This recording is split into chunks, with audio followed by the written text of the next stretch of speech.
Hello, everyone, and welcome to our Healthy Buildings Power Session. Smart Buildings Impact on Security Megatrends in cooperation with AXA. I would say we just wait a few seconds more to people to join, and then we'll just get started.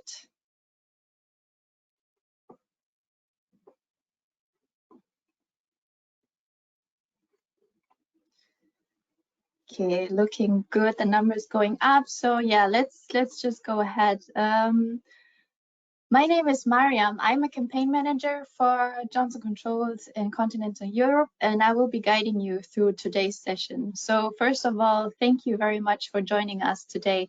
The session will focus on the functional shift from buildings being considered solely as fixed assets to becoming active players in companies' efforts to tackle the challenges of the next decades. And which challenges those are and which ones you need to keep an eye on will be today's spotlight.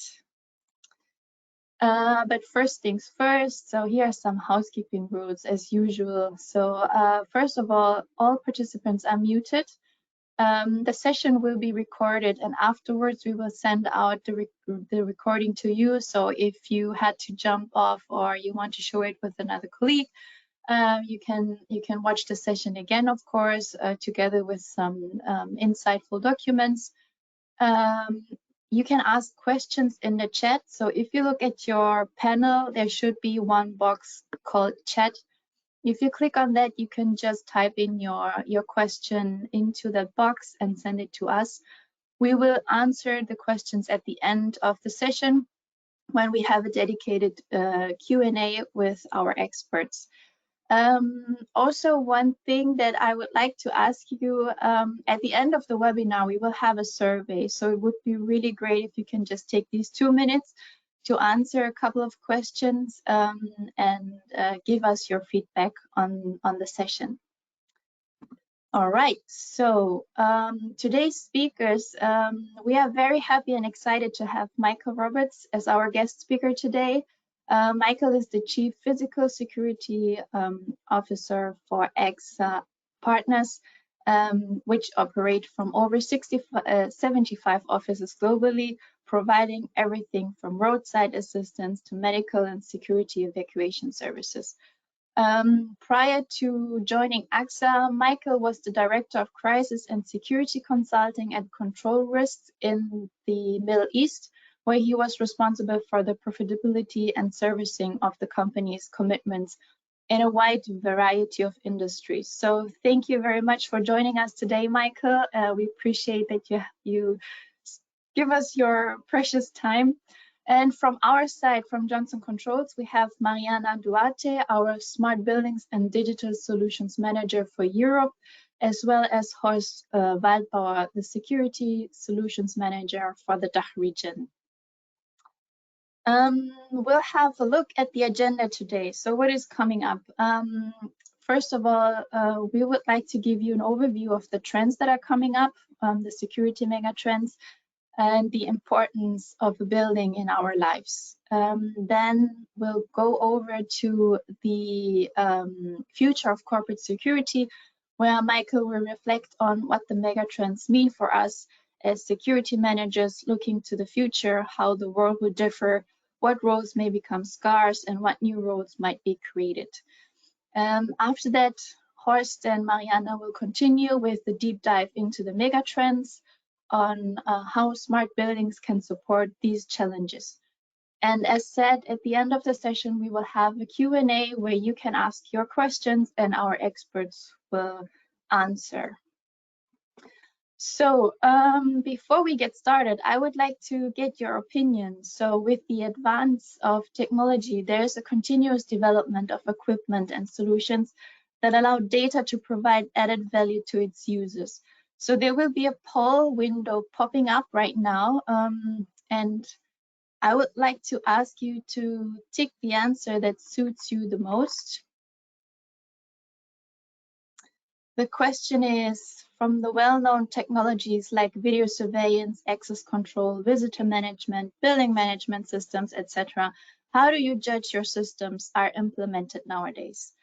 There's a few number of answers that you can choose from. So just pick the one that you think is the most.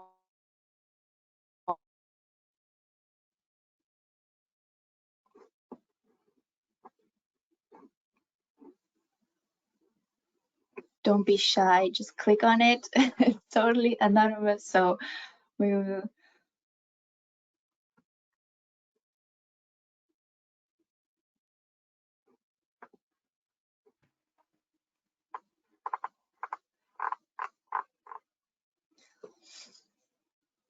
Do we have some? Yeah. So 24% don't have integrated anything, some integration 80%, and most of you have partially integrated CCTV, access control, visitor management, etc. So yeah, thank you for this overview. I would say without further ado, we'll just go ahead and continue with the first part for Mariana and security megatrends. Thank you, Mariam. Good morning, everyone. It's my pleasure to be here with you today and give you a bit of an introduction on this topic and discuss it further with you. My first question would be, why are we discussing about buildings at the moment? Let me just see if my mouse is working. Yes. So I'll bring you a figure. Are you aware that according to the World Health Organization, we spend 90% of our time indoors, being it in a residential or a non-residential building? That is a lot. So buildings are nowadays places where we live or work, we learn, we heal. There are different, they have different functions. For instance, they can be venues for entertainment or shopping. Therefore, when thinking about a good quality of life, we should automatically relate to buildings. We should feel safe, comfortable, quality of air should be good, temperature should be inviting, and so on. So that's why we brought this topic from the building perspective, for us to understand how a building can support further the challenges that we face and to improve the quality of life in general. Now, what I would like to bring you to your attention are some of the environmental changes around the world that we've been facing lately. For instance, with the pandemic, something that we've never thought about, health became an essential topic. With the lack of natural resources that we are facing more and more, climate changing conditions, as well as the recent wars that we've been seeing, sustainability and energy efficiency became very hot topics as well. With the new generation being born connected, and they are born with their handy on their mobile phone on their hands. The amount of available information that we have and the speed of data exchange, the user experience expectations have shifted. So if we want to assure people safety, business continuity, and asset protection, security is at the core of all this discussion. According to the Security Industry Association, there is a list of the security megatrends, and we will be discussing through some of those megatrends today from different perspectives, and trying to bring to your attention how technology could support you answering those challenges. So we would be touching on artificial intelligence, cybersecurity, service models in the cloud, workforce development, increased interoperability, and so on and so forth. So right now, I would like to invite Michael to give his view on the megatrends from the security part. Michael, the floor is yours. Thank you very much. I mean, before I start, I'd just like to say sort of a little bit about where I'm coming from, because in my role, I'm lucky enough to see, both what we're doing to protect ourselves, but also what our clients are doing. And it's as a result of the interactions that I've had, I've sort of come to notice, I suppose, some trends that I think will accelerate over the next few years. And over the next few minutes, what I want to talk about are those, and in particularly sort of why, from the perspective of someone that works between security and insurance, I think they'll be so important. I should also say I'm coming at this from quite a wide perspective. So even though sort of site or static security is still a very important part of some of the trends I'll talk about, I'll look at it a little bit from a wider perspective. So the first and probably most obvious trend is tech and AI. And I think that the area where we've seen probably the greatest change over the past few years is in the realms of incident reporting, threat intelligence, and travel monitoring.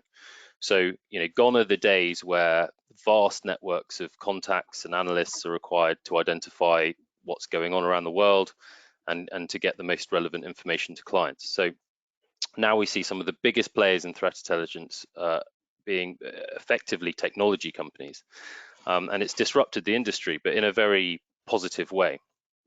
So older and more established companies, such as my own, are having to partner with these organizations to remain relevant. Even the sort of big names of threat intelligence like Control Risks are now forging partnerships simply to keep their market share. And it's a positive trend in my perspective, and one that I think will continue to accelerate, because this technology provides a huge amount of verifiable data that enables companies to make better decisions about risk management. It also displays quite clearly their own exposure to events and means that they're able to achieve quite a large amount very effectively, but with very few resources. And when that happens, it tends to be that the expectations of regulators and insurers such as ourselves simply go up, and we insist upon companies then using these services. And the great thing I think about outsourcing security in the way that a lot of companies do for travel monitoring and threat intelligence is that you benefit very quickly from the best technology. But there's often a significant lag between something becoming available in the market and it being adopted in most companies. And it's one of the reasons I thought the poll at the beginning was so interesting. And the stats, the responses seem to support the general trend that we've seen, which is that there's a slow and steady increase in the number of companies using smart and integrated systems. But it's another trend I think that will accelerate going forward. And I mean, the reason is because it's so useful, and you can see, for example, some of the uses of AI in cameras on the slide. And again, it enables companies to achieve a huge amount with very few resources, more effectively than, say, a guard monitoring multiple screens. But along with the capabilities for automatic monitoring of things like security breaches or incidents, the way in which newer systems can easily be integrated with one another, for example, access control, fire alarms, intruder detections, visitor management, video surveillance, leads to even more efficiencies. And then with cloud technology on top of that, it's much easier to sort of safely, cheaply have these integrated systems working on multiple sites with a sort of central command function, which creates even more efficiencies and effectiveness. So again, this will change the expectations of regulators and insurers. And I think, if we took the same poll in even 5 years' time, I think it would be very rare to see any systems not being integrated in major companies. The final tech advance that I want to discuss is drones, and I think more than anything else, they'll revolutionize the security and insurance industries. I mean, one of the major things that they'll enable are the securing of large sites, like you can see here, mining sites, ports,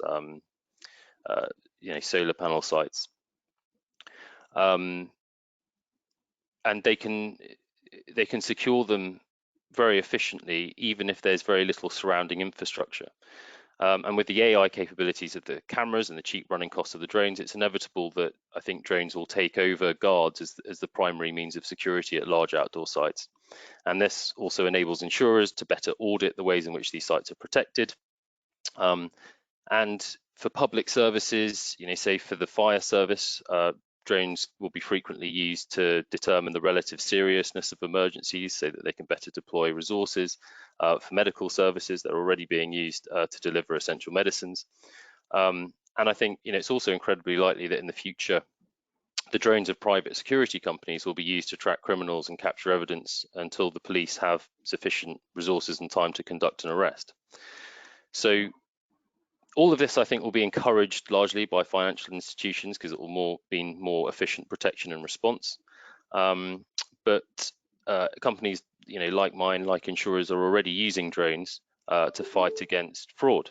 So, for example, in the Beirut explosion, drones were used to determine the amount of damage caused by the blast on buildings based upon their relative distance from the explosion, and then this data was used to identify the types of the scale of the damage that would be expected on claims, to filter out anything that could be fraudulent. And the use cases are so vast and the running costs so cheap that compared to what has previously been available to achieve similar effects, I think the rise of drones will be relatively unstoppable in the future. However, for all the good that they can do, there's a darker side to drones. We've already seen them used on the battlefields of Syria to carry and drop small bombs, like mortars.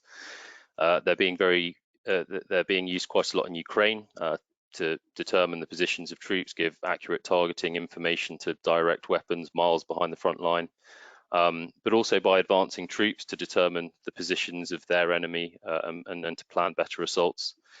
So, we used to talk about air superiority in a war zone for assets worth hundreds of millions of pounds, like fast jets and attack helicopters. But now there's another battle for air superiority to win for drones. And I think the same will be true when you're securing private sites. If local criminal organizations have better drone technology than you, then your ability to protect your site will be pretty useless. And then there's also the terrifying combination on drones that we see here, which is sort of facial recognition on a drone with a rifle, which could cause utter chaos if used for things like persistent targeted political assassinations or as a tactic used by insurgency. So whilst the rise of drones is relatively unstoppable, I think it's likely that they're going to be very heavily regulated. The second thing I want to talk about, and I've alluded to it a lot already, but I think we're going to start seeing a far better integration between security risk management and financial risk management. Here are 4 graphs that explain in the quickest way possible fundamentally how financial organizations think. I mean, not just insurers, but also banks, for example. So graph 1 shows the correlation between the cost of a premium, or say the amount of interest on a business loan, against the amount of risk and uncertainty that the organization is taking on. So the greater the risk and uncertainty, the higher the premium or interest payments will be. And graph 2 shows you why, because the more claims that are made against a premium, or the more installment payments that are missed, the less profit a financial organization makes. And now graph 3 and 4 are probably more universal to any enterprise. So, the costs of setting up a service are generally quite high. You need to buy in expertise, create infrastructure, create processes, obtain regulatory approvals, conduct marketing. But once you're operating, the cost of taking on new clients is relatively much cheaper. And as shown in graph 4, generally the more clients you have, better your cash flow, which gives you better opportunities to invest, improve, or grow. So insurers want less risk, less uncertainty, and more clients. To get more clients, they have to provide cheaper premiums, with more coverage and higher limits. So if you were a new client for us, say, and you wanted a traveller protection policy, we'd send you a spreadsheet asking you how many employees you have, how many of them travel, where they go, what protection you put in place to determine a premium. But because it's a self-assessment, we need to build into that price the costs of the uncertainty that the information is accurate. But if you were to accept our offer and move on to our traveller monitoring and threat intelligence platform, after a few years, we'd get to know far more about the accuracy of the information. For example, how many travellers you have, how many incidents have impacted them, how much you've claimed. But there'd still be huge areas of uncertainty that even the tech can't reduce, such as how good your meet and greet providers are in high risk areas, or the level of security at the hotels that you choose. So the only way to reduce that uncertainty is to have a third party risk consultancy conduct an assessment. And in more mature areas of the market where security and insurance have merged, such as kidnap for ransom insurance, which is usually packaged with extortion, missing persons, product recall, etc. Insurers provide consultancy as part of the package to reduce the risks of any of those things happening. And I think the same will happen in the future for products like traveller protection or property and casualty insurance. The insurer will understand more about their client, and therefore they'll be more comfortable in providing more flexible options. Insurers anyway tend to have quite a lot more clients than risk consultancies. So risk consultancies will benefit because they'll have regular routine work, which will give them far more data to be able to provide far more detailed and valuable recommendations. And the client will benefit from knowing exactly what it is that they need to do to reduce premium costs, and can decide whether to invest in risk treatment, risk termination, or to continue to transfer risk to the insurer. And because it's win-win-win, this integration, I think, is very likely to accelerate and become quite commonplace within the next 10 years. And the final thing I want to talk about is convergence outside boundaries. And what I mean by this is that security departments have recently been converging between disciplines, for example, physical security converging with information security, and health and safety coming under the umbrella of security teams, or vice versa. And I think this will continue to happen, but with departments outside the security discipline. And this is why. If you look at the motivation of cyber attackers, you can see that motivations are quite complex. So first of all, in this instance, the percentages don't add up to 100 because they could select more than one option. And so there are often a number of reasons why a company is attacked. And as you can see, it's not always just for financial gain. Now, corporate security departments at the moment are relatively well set up and resourced to deal with things like opportunistic crime. For example, people who attack a company purely to make money, and therefore it's in their interest to target vulnerable organizations. But security departments on their own are not able really to protect companies from targeted attacks from motivated and resourceful perpetrators by themselves. So to explain more what I mean, here are 6 events that were crisis events for the companies in question, and in every instance the perpetrator was attacking that company specifically. And if you drill into the root causes of these attacks, in every instance it's not a root cause that the security department can necessarily do anything about on their own. So for example, with the first one, an employee burns down his workplace because he was stressed at work. Now, a security department can limit the impact of an arson attack, but they can't stop it. And to stop that from happening would require engagement with management teams, with HR, with the employee themselves, things that are not firmly the remit of a security manager. If we look at the second one, for example, Russian hackers launched cyber attacks on Lockheed Martin. Well, a company like Lockheed Martin will always be targeted by state-backed actors purely because of the nature of the work that it does, and a corporate security department can't fight alone against this, so it would have to work with state agencies, which means that they have to work with the contract department to ensure that the contracts have allowances made for state support to help protect them. And we could drill into the root cause of all 6 of these, but I won't. The point that I'm making is, with the risk from more general risks such as earthquakes or financially motivated crime, the risks that exist for all companies, they're generally quite well understood by insurers. But the risks that come from specific enemies of a company are harder to determine. And to fight against them, security departments will have to converge with third parties and departments within the company in a far more formal way. And I think this process will accelerate over a slightly longer time frame, maybe over the next 15 years. Because it's the only way that companies will be able to become genuinely resilient, and it will be expected by regulators and financial organizations such as insurers. So the cost of borrowing an insurance will rise exponentially for companies that are not able to prove that the risks from enemies specific to them are not being dealt with effectively.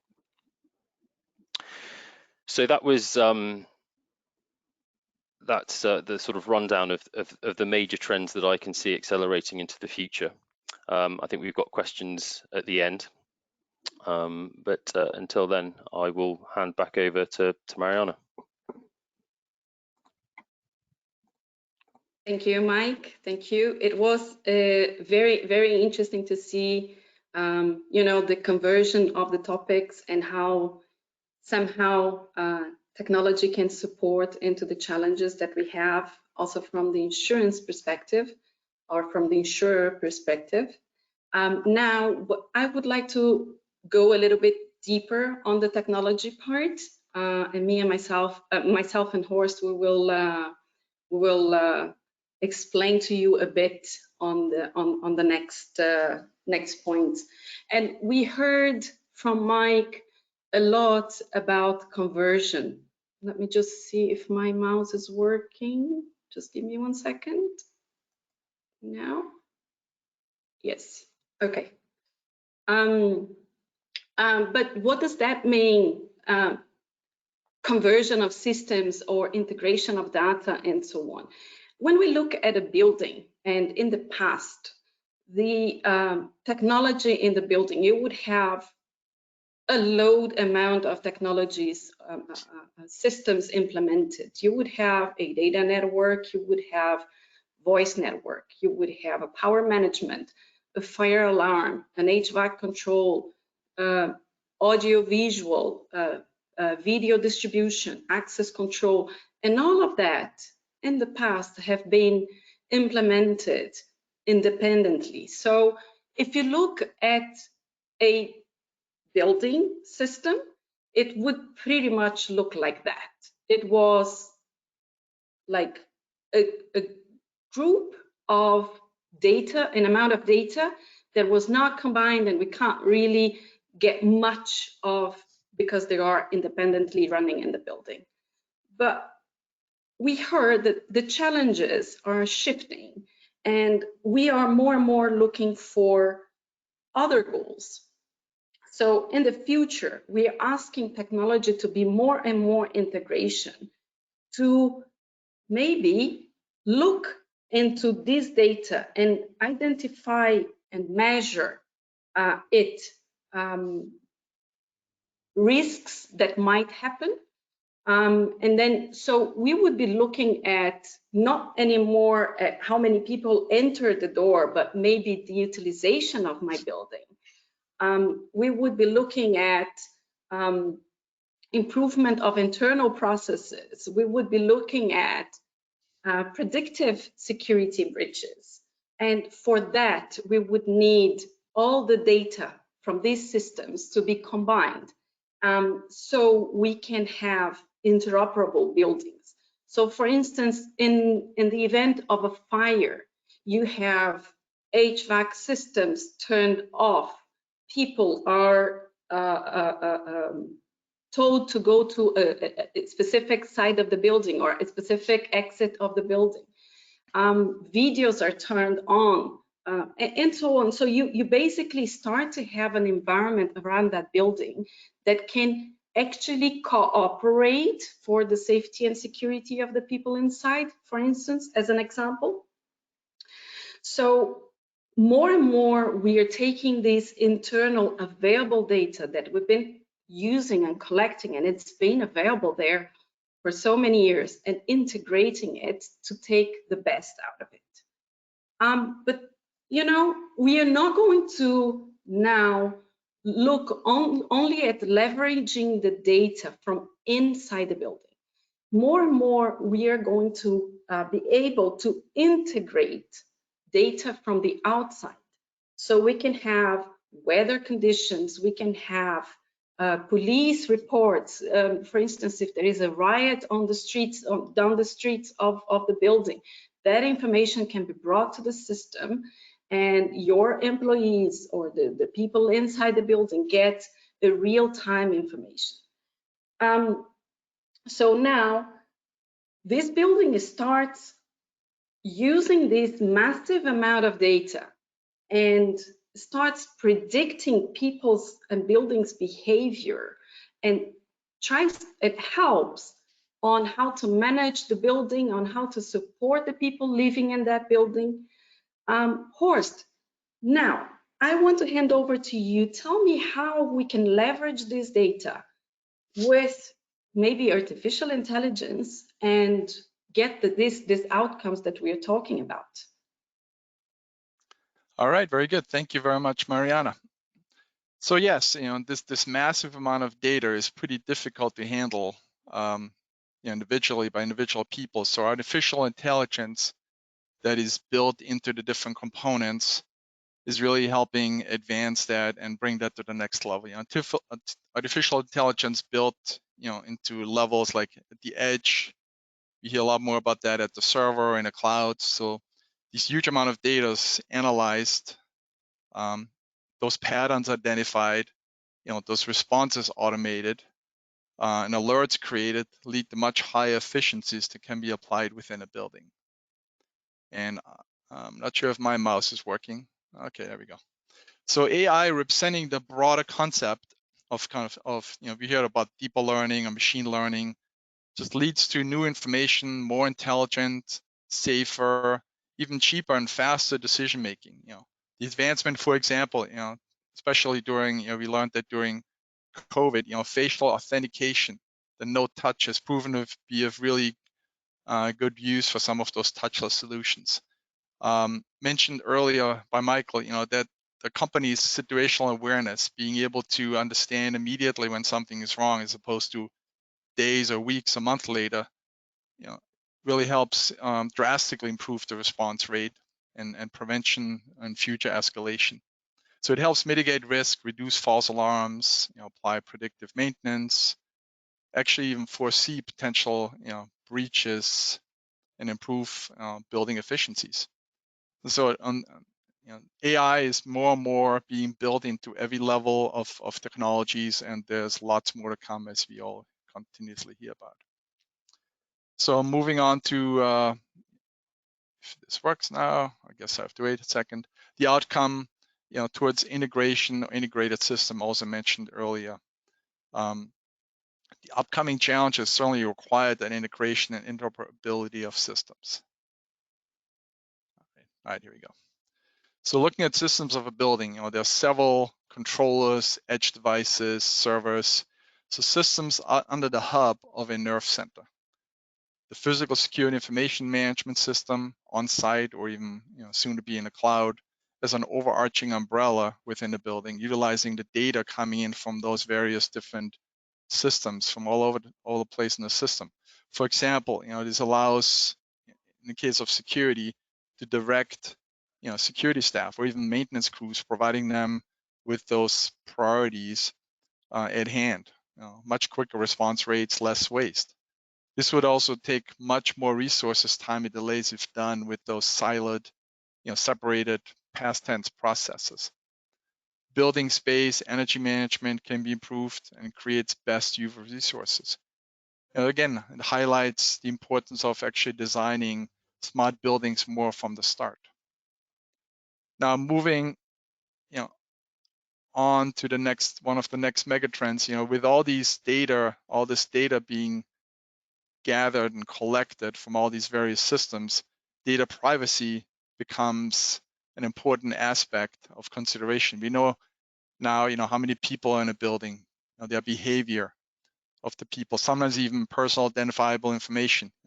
So this data, the Data Privacy Act, must be applied to some of these processes. Considering, as you can see, some of these stats here, the looming cyber threats, 83% of organizations having experienced breaches just over the recent month. So the responsibility to proactively shield this privacy data from outsiders is huge, especially considering, again, the potential for the damage going as high as 4% of annual revenue worldwide.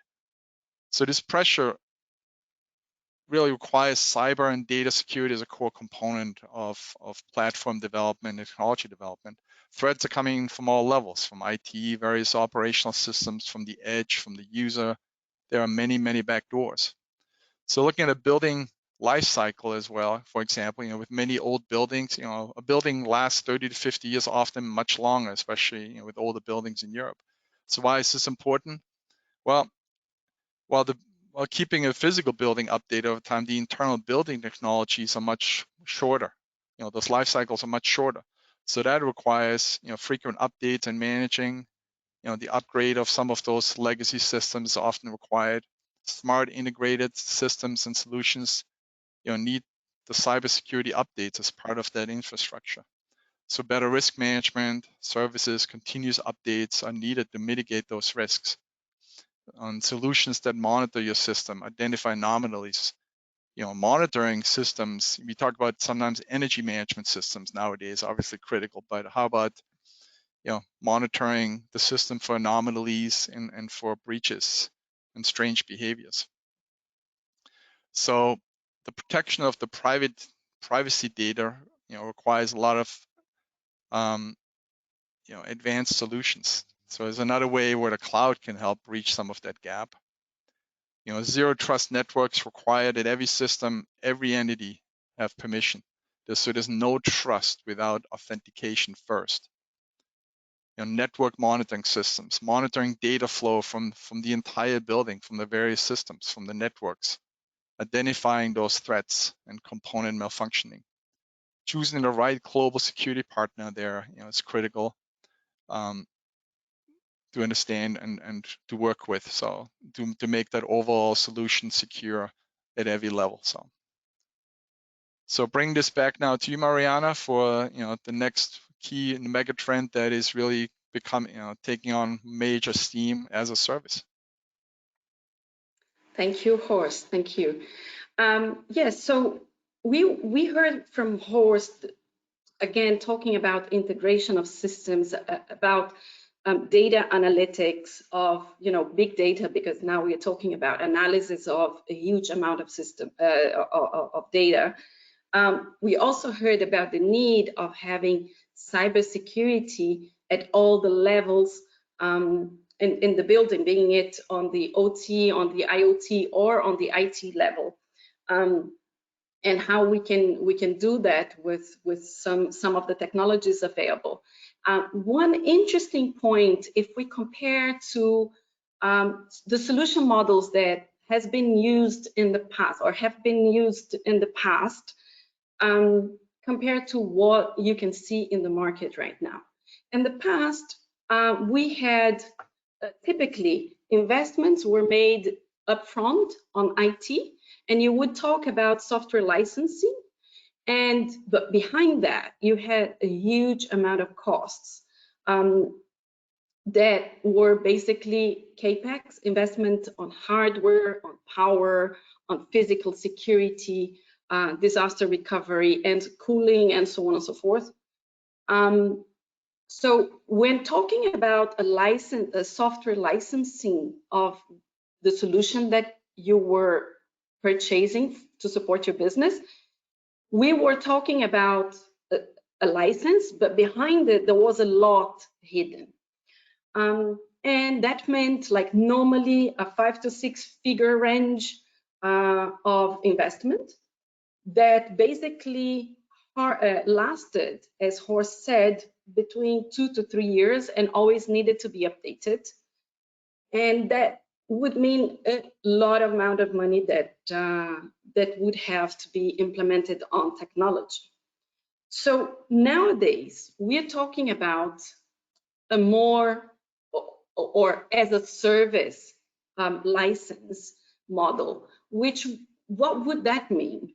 You would have suppliers that would support you with a subscription fee for you to use that service, that software, and that would actually, it's a service that would contain a lot of the points that we were talking about. It would contain hardware, power, cooling, real estate, physical security, and so on.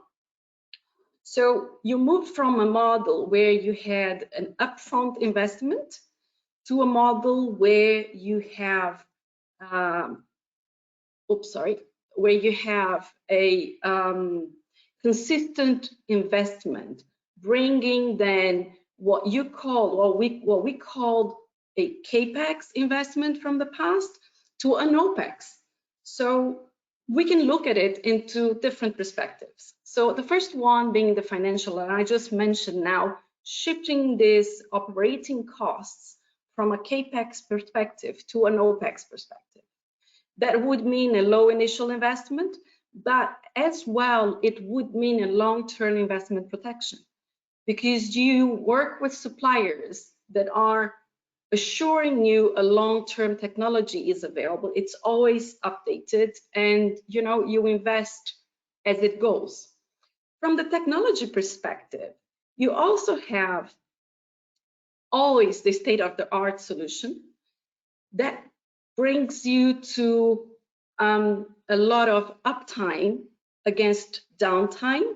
So even during bad times, your solution is being responsibility of this third-party company that is able to support you and has, for instance, security threats management 24/7 with experts monitoring. You have updates and so on and so forth. So that protects your investment in a long term.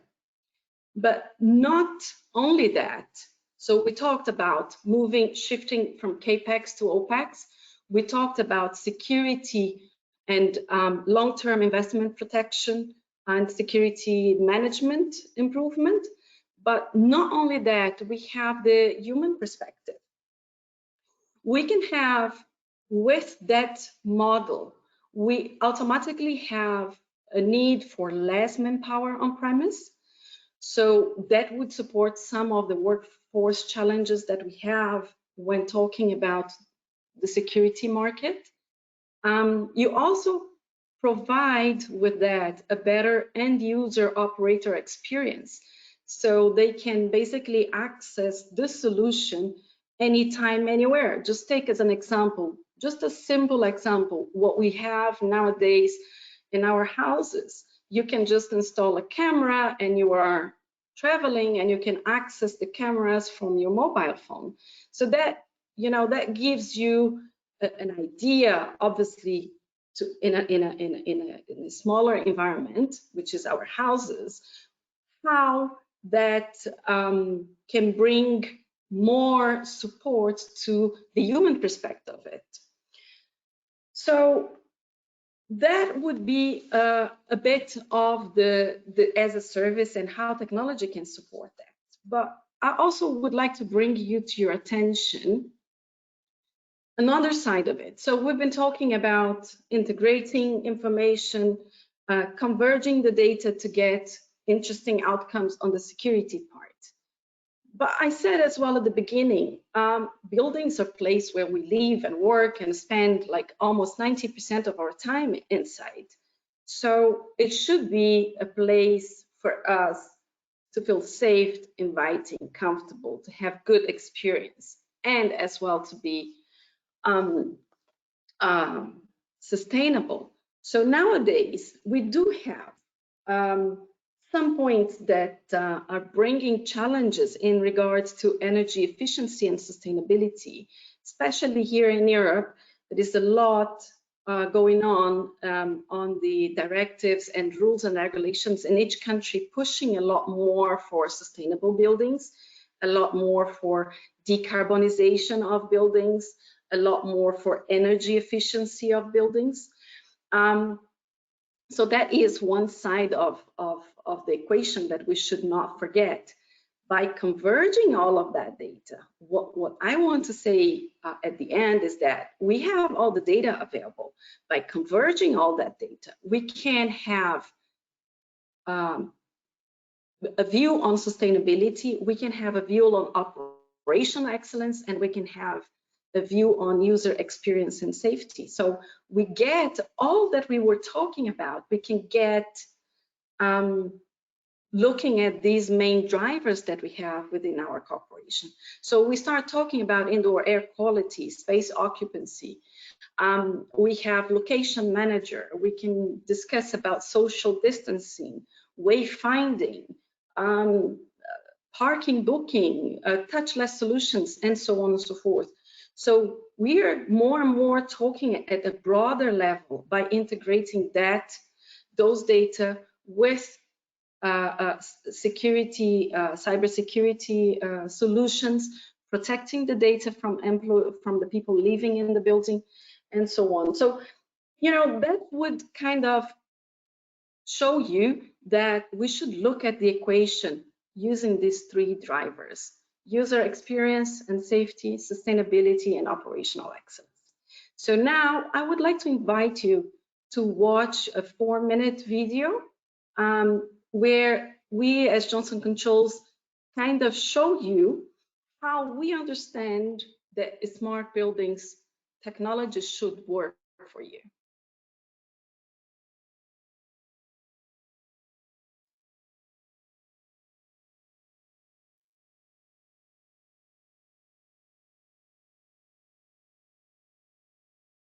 There are buildings, and there are buildings of the future, powered by next-generation OpenBlue technology. Let me explain. Take a look at this place. A seal from this company means the people who work and visit here know the building managers take health and safety seriously. Now let's take a closer look. The first thing to spot is this place is touch-free, so no door handles to push or buttons to press. The receptionist issues me a Bluetooth-enabled visitor badge, an elegant way to manage and monitor my journey through the building. Yep, I'm told my meeting room is ready, and the people I'm meeting know I'm here. Before I even get there, the building is a step ahead. Security and reception are told when I'm expected, my meeting room is booked, the temperature and air quality are checked. Even when my meeting is over and I leave, the building will know. Impressive. So I really feel like things here are under control, that the building is smart, connected. Over there is a massive monitor showing indoor air quality, security, sustainability measures, and other info. Green means good, and the air does feel fresher. That's because this building has a healthy flow of air that's well ventilated and filtered. In fact, the weather outside is something the building actually tracks, automatically changing the settings inside so that everything feels just right. Hey look, these are the people I'm here to see. Now the building management system steps in and guides us to the right meeting room. Just as we enter, the clever energy-saving lighting comes to life.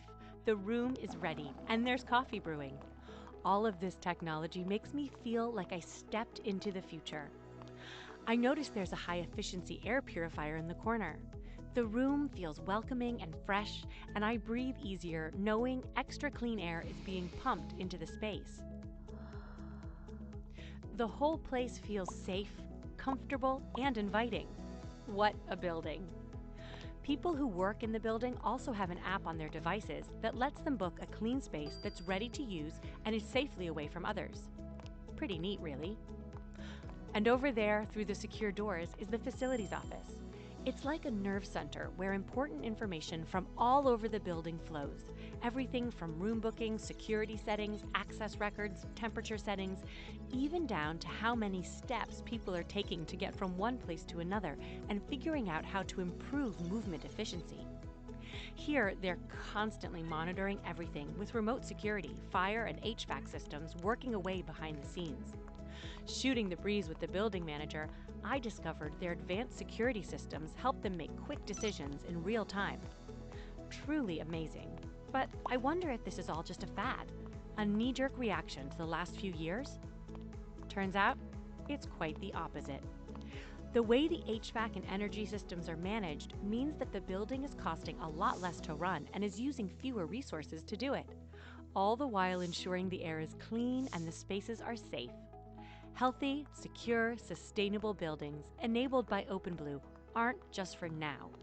They're the next big thing, making workplaces more dynamic, smarter, bringing together connected solutions for healthy people, healthy places, and a healthy planet. Boosting productivity, increasing profitability, and enhancing sustainability, while making the people who work there feel more comfortable, safer, and more in control. With all this safe space and clean, fresh air, you might say I'm a big fan. To see how you can work with Johnson Controls to bring healthy, safe, and sustainable buildings into your enterprise, search OpenBlue. Johnson Controls, the power behind your mission.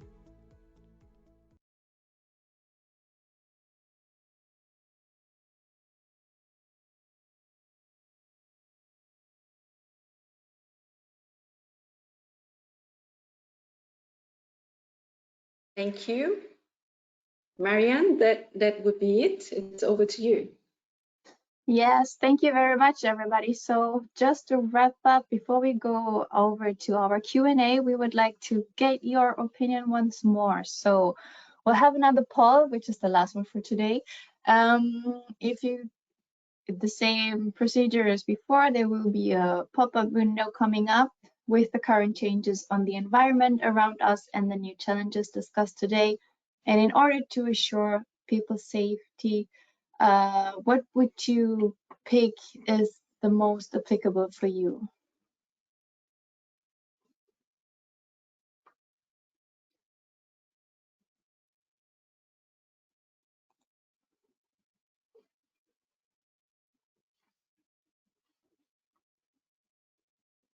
All right, do we have some results that we can show already so we can move on to our Q&A session? Yeah, just a second.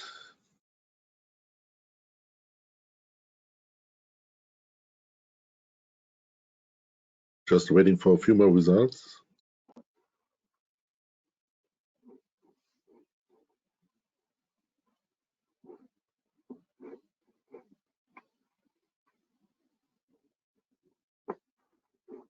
Great. So yeah, we can see 27% have current ongoing projects. Another 27% planning to start discussions in the near future. 36% need to understand more the added value, and 9% are not convinced of the smart buildings, which is a pity, but I hope we could convince you a little bit more. So we'll continue with our Q&A session. We'll have some questions coming in. The first one goes to Michael. So do you think the profiles and background of the people in the security departments will change in the future? Hi. Yes, I think inevitably. There's been a lot of talk more generally, hasn't there, about how AI and tech could change jobs, whether it will mean that people lose their jobs or whether that will mean that jobs just become different. And I think the first area, I spoke a little bit about how threat intelligence has changed. So it's a lot of AI companies that are bringing information about incidents to clients now, whereas before it used to maybe be analysts. But to keep those systems going, you need a filter. You need the AI sort of information to come to an analyst who's able to verify whether they're true, do geolocation with it, and put that in context, in global context. What does that mean? And that's an individual who requires quite a lot of global knowledge, which is built over a long career, and who can think analytically, who has a good tech understanding. And those positions, I think, you'll need more and more of those positions. But traditionally, to get to the point where you're a senior analyst, you come through the ranks of looking at one country and you know, a specific theme, and then you grow and grow and grow and get to that position. But now with AI and tech, you don't have that kind of ladder anymore. So I think we'll see more senior people required in the analytical world, but not always available. There'll be a skill shortage there. I mean, you spoke a little bit about on-site security, that fewer people will be required. There'll be more reliance on tech. So the sort of people you'll need at the site, they'll have to be higher level. It won't be any good waiting anymore. You've got such reliance on tech. If it breaks, it's no good calling up the integrator and saying, can you come within, you know, your specified KPI of 48 hours?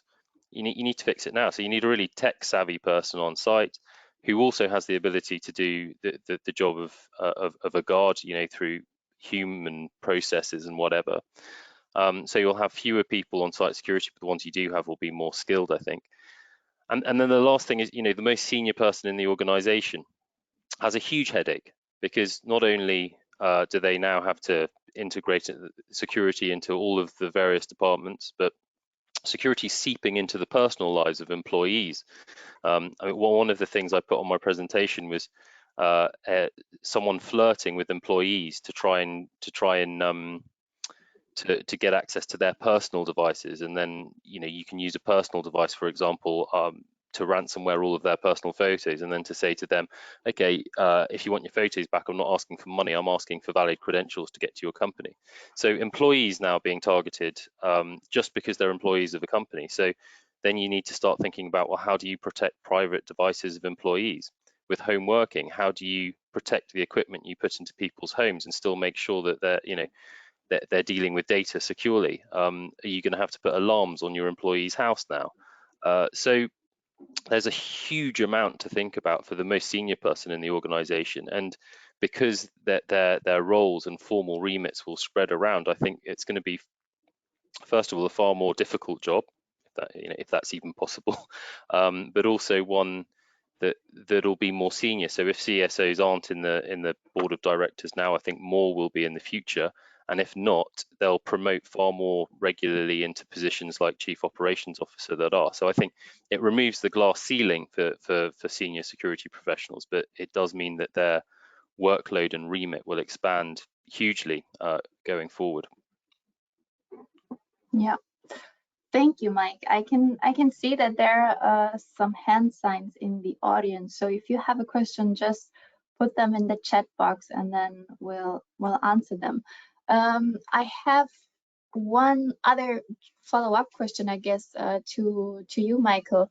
Talking about the drones being the future technology, how do you, as an insurance company, control hacking by drones? It is to be noted that depending on the level of technology and accuracy of drones, some countries prohibit them for personal use. Yeah, the regulatory environment around drones is grown a lot already, and it will accelerate into the future.